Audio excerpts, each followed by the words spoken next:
Dead bodies were recently discovered in unmarked graves behind a state jail. The families of those buried in what is known as a pauper's field behind the Hinds County Penal Farm were never informed of the death of their loved ones, let alone given the chance to retrieve their bodies and pay their respects. The extent and scope of this travesty and utter disregard for human life is still largely being kept under wraps. However, what has been reported thus far is chilling.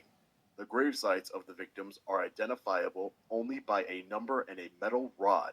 The bodies were not embalmed, given coffins, or properly buried. The graves were dug by inmates, and it is likely the burials were carried out by the same inmates.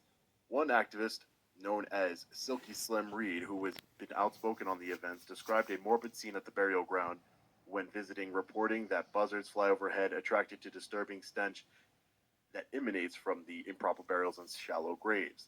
The shocking revelation was unearthed only due to the persistence of Betterston Wade, who spent 7 months looking for her middle child, Dexter Wade, who suddenly went missing in March of 2023.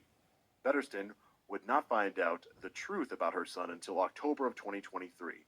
Dexter had been killed shortly after leaving his mother's home, hit by a Jackson police car while crossing a nearby interstate highway. Police were aware of Dexter's identity as he was killed with identification on him, and yet still failed to notify the family. Instead, the police department let Dexter's body remain unclaimed for months in the county morgue. Betterson repeatedly called the Jackson Police Department to ask the police if they had any information on her son after officially reporting him missing to the police on March 14, 2023.